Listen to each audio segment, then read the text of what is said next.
What magic armors are the best in Pathfinder 2nd edition? Which ones are they? And will these magic armors protect you from your miserable life collapsing around you more and more each day as you slowly approach the grave? Am I in a depressing mood today? I'm in a depressing mood. This is the Dominomicon, authored and hosted by me, Dominic. The Dominomicon is dedicated to all nerdy things, with my current obsession being the TTRPG Pathfinder 2nd edition. In this video chapter, I'm going to go over what I believe are the best 20 Pathfinder 2e magic armors, otherwise known as specific magic armor. This video chapter should be helpful to pretty much any class except for all of you armorless and dateless wonders out there. Pretty much all of these magic armors are going to have some sort of property rune in them, and I've already done a video on my favorite armor property rune, so please check that one out first if you're interested, as I'm probably not going to go into all that much detail on these specific armor property runes. For those unsubscribed that like Pathfinder 2e, please click on that sub button if you want to see more content like this, and thanks for watching. So let's don some magic armor with a bonus to performance checks and start the music.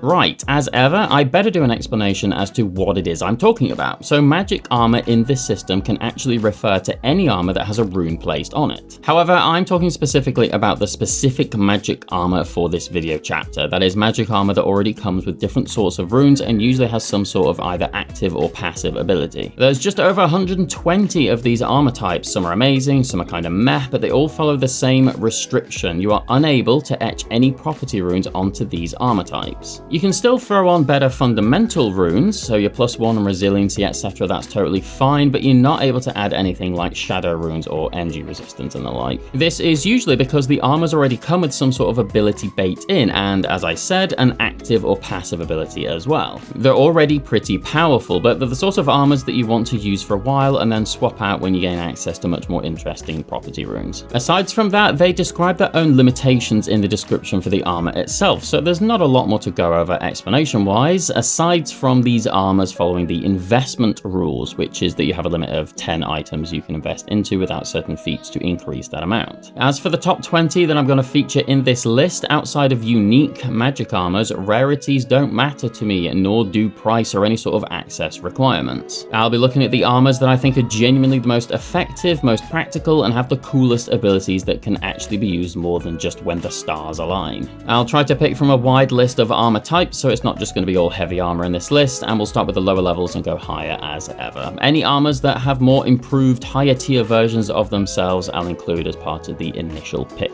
Fundamental runes will be mentioned, but they're not going to be part of the reason I chose a magic armor, as you can improve them yourself anyway. And I'll have a list of runners up at the end for armors that didn't quite make the list for one reason or another, but are still worth mentioning. Scaling will be slightly considered, but they're mostly picked for how good they are at their item level. And I'm going to stop audibly mentioning the prices of these magic armors because you can see them on screen anyway, and this video is going to be more than long enough. Like, why do I put all this effort into the visuals if you're not even going to look on the screen, so I have to read everything to you? Like, why are you so lazy? Of course, every magic armor I choose here is purely from my own subjective taste, so let me know what your favorite ones are in the comments. That'll do, let's dive in.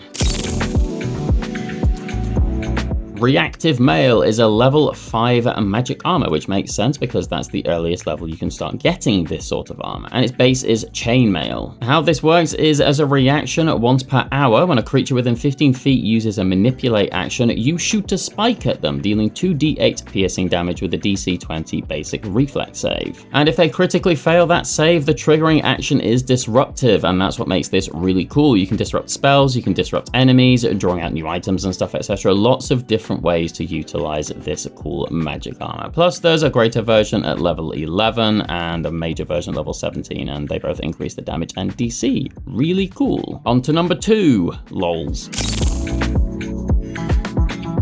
The Hodag Leather is a level 8 item, and its base is studded leather armor. This comes with a Deathless rune, and it's +1, which is nice, but what's even better than that is its 2-action ability, Hodag Toss. This has you stride up to your speed and make a strike at the end of your movement, and if you succeed at that strike, you get an athletics check against the creature's fortitude DC. On a success, they are thrown 10 feet in a straight line in the direction of your choice, and they land prone. If they're knocked into a solid object, they take another 1d6 bludgeoning damage before they land prone, and you can throw them straight into the air instead, and they land in the exact same square they occupy, taking 1d6 bludgeoning damage as they land prone. And the cooldown for this particular ability is just once every 1d4 rounds. It's not once per hour or once per day. You could potentially be doing this multiple times per combat, and there's no set DC in here. It uses your athletics. So if you're good at athletics and you're dex-based, because this is studded leather armor after all, for 2 actions you get to stride and strike and push an enemy and make them prone. This is ridiculous action compression, and prone is a fantastic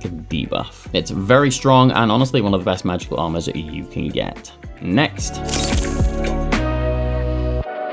The Wisp Chain is a level 9 and its base is a chain shirt and it's +1 resilient. Whenever an enemy ends its turn adjacent to you, it has to make a DC 23 fortitude save or it becomes deafened until it moves away from you. So that's a passive effect, which is pretty cool. The DC 23 fort save is not particularly high, but it is a passive and there's no cooldown for it. It's literally every single time they end their turn near you, they have to make that fort save. On top of that, it has a once per day ability for 2 actions that has you shoot out currents from your armor in a 60-foot cone, and enemies take 6d6 slashing damage with a DC 25 basic fort save. And if they fail, they're pushed 10 feet or 20 on a crit fail. However, you do lose your AC bonus until the end of your turn when the currents reform around you, which is kind of a big deal. But it's still pretty cool and it's a pretty interesting item. Getting to push enemies off cliffs with your armor is just kind of cool. And there's a greater version at level 12 and a major version at 15 and a true at 19. It increases all the DCs and the damage. Fun item. Number 4. For all the spellcasters out there, the library robes are a level 9 item that goes onto some scroll robes and they're +1 resilient. So scroll robes allow you to inscribe a scroll onto them and you only need a hand free to be able to activate it. You don't actually have to draw it, which is nice. So that's sort of like action compression. That gives you effectively an extra spell slot every day, which is cool. But for these specific library robes, you don't have to craft them with the scribing process. You just provide the minimum amount of materials and that's it. The spell is on there. It's just basically an extra spell slot every day up to 5th rank. The greater version at level 12 increases that spell rank up to 6, the major ones at 15 allows it to go to 8th rank, and the true one at 19 it makes it up to 9th rank. Who says spellcasters can't have fun armor? Next up. The Mitigation Mail is at level 9 and it is uncommon. The base armor is Chain Mail and it's +1 resilient. For 2 actions, once per day, you restore 5d10 plus 10 hit points to yourself. That's what we call a free heal or a freel. And there's nothing wrong with freels. And yeah, maybe it's not amazing versus all the others, but honestly, I just really like stuff that lets you freel. I'm one of those types of players. Nothing wrong with a 2 action freel every day. The greater version at level 13 increases the healing to 8d10 plus 15 and level 17 major version increase it to 11d10 plus 20. Not bad. Moving on.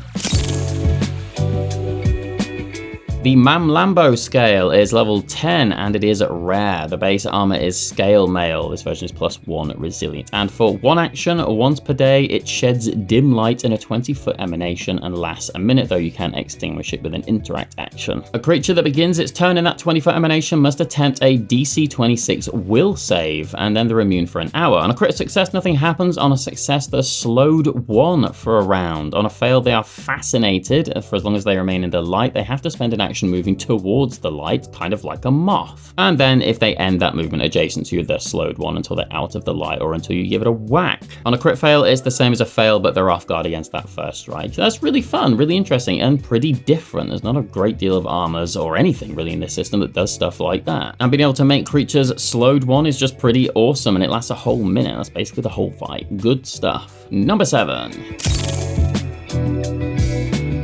The Hero's Plate is a level 10 armor that's rare and it is full plate with +1 resilient. You gain 5 resistance to mental damage and +1 status bonus to saves against fear, which is pretty good on its own. But once per day, you can for 1 action cast Heroism on yourself, which is pretty amazing. That's action compression and a free spell every day. Level 18 version increases the resistance to 10 and the status bonus to that fear save to +2, and Heroism is heightened to 6th rank. The 6th rank version is a +2 status bonus to attack rolls rather than +1.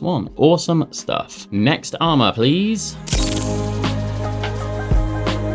The Umbral Armour, although apparently I wrote Umbrella Armour, which is certainly different. This is level 10 and uncommon, and its base is studded leather armour, with this one being +1 resilient shadow. The shadow rune helps with your stealth checks. For one action, once per day you get to stride twice, and that ignores reactions and difficult and hazardous terrain, and after that you become concealed for 1 round afterwards. That's just a nice little bonus per day. Concealed means enemies might miss their attacks against you, and it's great to be able to stride twice without triggering reactions and ignoring difficult terrain. Good stuff. The next one is one I regret giving to the tanky character in one of my groups. This might be one of the most overpowered magical armors on this list. It's level 12 and uncommon in its full plate, and basically you're just no longer off guard from creatures that flank you while you wear this armor. I mean, that's basically it. Does it need anything else? Like, I mean, that's just unbelievably amazing. Also, you ignore the armor check penalty when you're swimming, and it increases the athletics check for swimming. Who cares about any of that, right? You're no longer off guard from creatures that flank you. How is this not busted beyond belief? It's only uncommon as well. Ugh. So good. Right, I'm just going to move on before I keep ranting and raving about how good this is. The Lion's Armour at level 12 is +2 resilient half plate, and it gives you a +2 item bonus to intimidation, which is pretty good on its own, and once per day for 2 actions, the Lion's Roar, which gives you a demoralized check against every enemy within 30 feet of you. And on a crit success, they're also fleeing for 1 round, no incapacitation trait. This item also doubles up with the Lion's Shield if you happen to use that. The shield in question, when you raise it for a free action once per day, you can make melee strikes with the Lion's Bite, and that lasts for a whole minute. That's all fine, but if you crit while wearing this armor and using that ability from the shield, the enemy becomes frightened 1 with no save, which is a nice little bonus. Halfway there. The Mantis Plate is level 13, +2 resilient greater ready full plate. While you're wearing this, you get an item bonus to your athletics DC, and that's okay, but the main reason I picked this is because for 2 actions as often as you like, you can make a melee strike, and if you succeed, the enemy takes an additional 6d6 piercing damage with a DC 30 basic reflex save. So this is kind of like doing a vicious swing, sort of, but it doesn't count as 2 attacks, meaning that you only get 1 instance of map from doing this, plus 6d6 is pretty solid. It's not amazing at that level, but it's as much damage as a fireball, which is nice, and it's a basic reflex save, so even if they succeed, they're going to take half that damage. You just got to make sure that you hit. Really good ability with no cooldown. I like it. Next armor is... The Holy Chain is a level 13 +2 resilient chainmail. This reduces the armor check penalty to 0. Its bulk is only 1, and it has no speed reduction, which is all nice little bonuses for those who don't have amazing strength. Plus, you gain a +1 circumstance bonus to AC and saves against fiends. And you gain a +2 item bonus to diplomacy checks against anything that isn't a fiend. But who's negotiating with fiends anyway? Unless, of course, you are the baddies. You can't really have this armor if you're unholy, however, as it makes you drained 2, which is pretty bad. But once per day for 1 action, you get a fly speed of 30 feet, and it sheds a bright light, which is just cool. Just a genuinely strong, interesting item with a lot of passive stuff. Plus, you get to fly, and who doesn't like flying? Next on the list.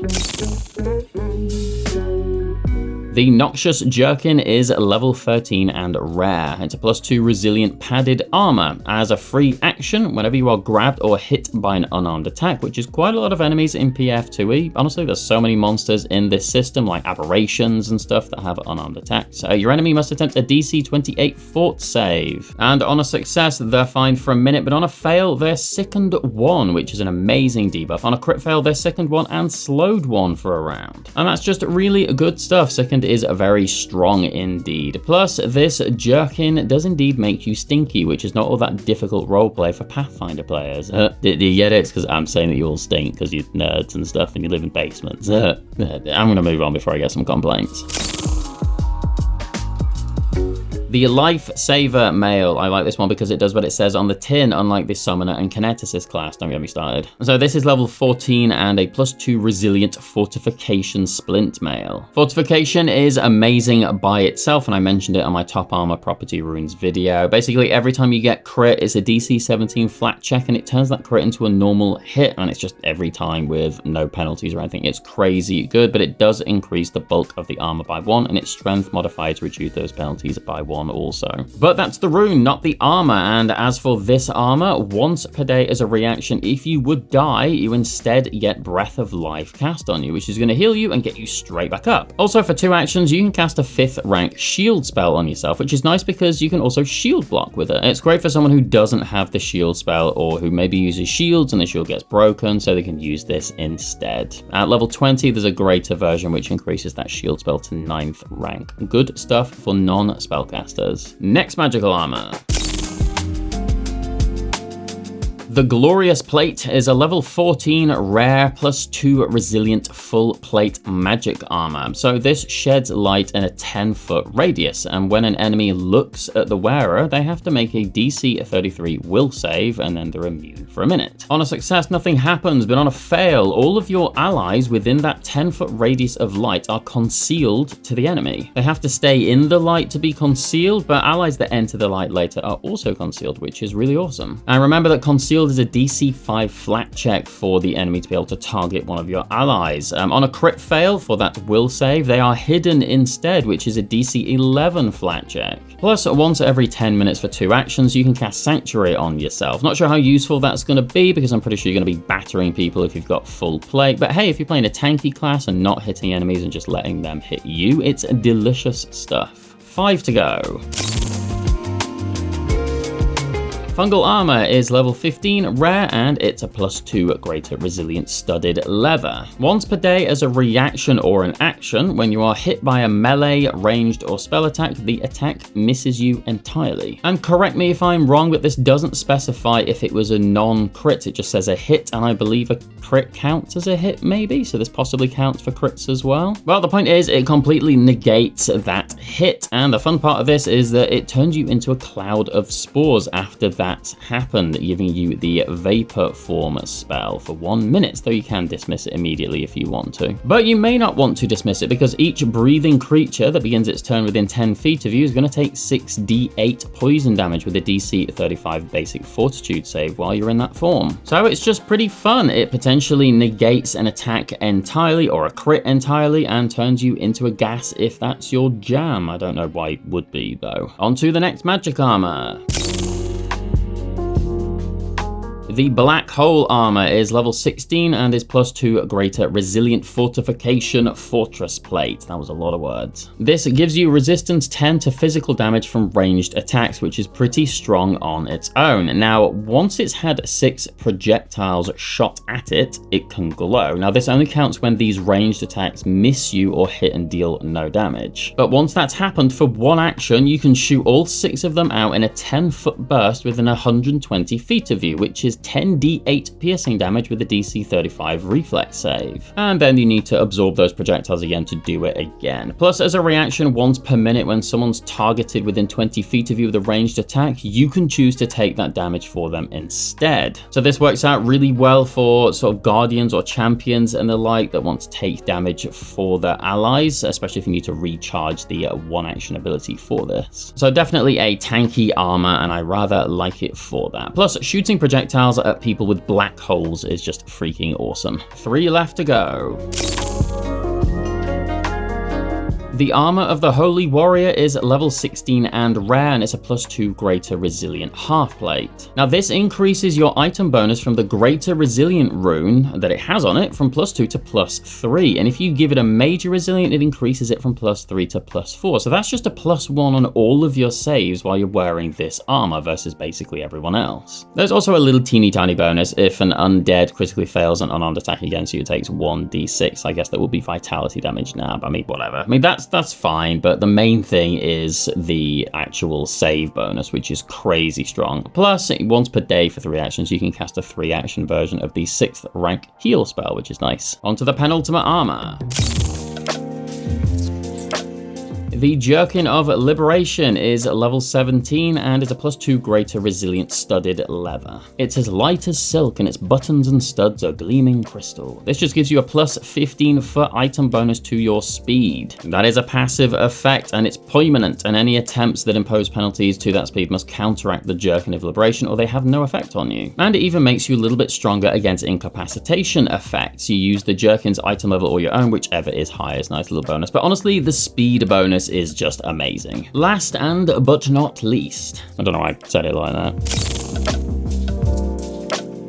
The Linnor Sankeit. I'd never heard of that word before, and I looked it up and I was really struggling, but anyway, hopefully I pronounced it correctly. This is uncommon and is +3 greater resilient anti-magic. Anti-magic rune was in my top armor runes video because it gives you a +1 status bonus to saves against magical effects, which is lovely stuff. So on top of that, once per hour for 2 actions, you breathe a 60-foot cone of electrified vapor, dealing 17 d6 electricity damage with a DC 38 basic reflex save. That on its own is fine, but the mist remains for 2 more rounds, dealing 5d6 electricity damage with the same save to each creature that ends its turn in that mist. And if you were the one who slew the Linnor that this armor is made from, you can use your class DC or spell DC if it's higher, which means it potentially scales with you if you're a Linnor slayer. Good luck with that. Also, as a reaction, as often as you like, when someone targets you with a melee attack, they take 4d6 piercing damage. No save, no anything, they just take the damage. Screw you. Granted, at high levels 4d6 isn't a lot, but still it's pretty awesome stuff. Of course, the thing that's based on Linnor is going to be very powerful indeed. Okay, onto the runners up. There's actually quite a few this time around, so apologies for having so many. There's just genuinely so many good magic armors in this system. It was very hard to limit my picks. I should mention there's a bunch of armors like the electric eel skin and the deep sea plates that allow you to like breathe underwater and have some other benefits usually to do with water. I didn't include them because generally water doesn't come up all that often unless you're in a specific water campaign, and even then you usually have abilities to breathe underwater. So I'll just flash these 2 on screen and we'll leave it at that. Suffice to say, there are armors that help you with swimming and breathing underwater. The Trollhound vest is really nice. It just doesn't scale very well. It's going to run out of its usefulness very quickly. Still, it's nice to get a heal for a reaction though. The Devil's Bargain is pretty fun for the GM in particular because they can re-roll a strike against you. It's kind of like having a villain point. I'd love it if villain points were a normal thing in the system. Maybe I'm just evil though. The balloon padding, I mean, it's just fun. It makes you fly with an inflatable balloon. How is that not fun? The lifting lever is an extra 2 to your bulk, which is nice. It's one of those things I feel like players will grab and they're not going to want to change out of it because they'll be carrying too much and they've kind of gotten used to having that extra bulk, but eventually they'll need to swap it out. And it works well until you get something like the Hefty Hauler skill feat or whatever. The Arachnid Harness is good because of the climbing stuff, but it does require a hand or hands-free or whatever, which kind of limits its usefulness for the climb speed. The Onslaught Hide is really good, but the damage doesn't scale from the sudden charge, plus you have to have sudden charge to make some use out of it, which kind of limits its usefulness. The Grizzly Brigandine, I like this, but it's only once per hour, and obviously it doesn't scale. Otherwise, it's really cool being able to cast Fear for a reaction. The Mail of Luck is great, but you can only activate it once per week unless someone else crits against you. It's just a little bit too long to wait, in my opinion. The Alkenstar Phalanx is pretty nice. It's got the Fortification rune on it, and once per day for 3 actions, you can do the whole raising, rapidly shifting metal plate 60-foot lines in opposite directions, which is good. 60-foot high, greater difficult terrain. Enemies take 6d10 slashing damage. Really nice. It's just that it's once per day, which kind of limits its usefulness. The Fernite Shell is really good if you're the type of player who needs to bring out an item as a free action once per fight. Otherwise, not that great for you. Amazing if it's your thing, though. The Prismatic Plate is actually unbelievably strong because of the whole Chromatic Wall spell thing. The problem, for me anyway, this is a very personal one, is I feel like this would slow down combat quite a lot. Chromatic Wall is quite a complex spell with lots of different effects, and this can apply some of those effects. It's just one of them things. I do like it, but it would just potentially take a lot of extra time to get through if someone owns one of these. I say a lot, but, you know, talking about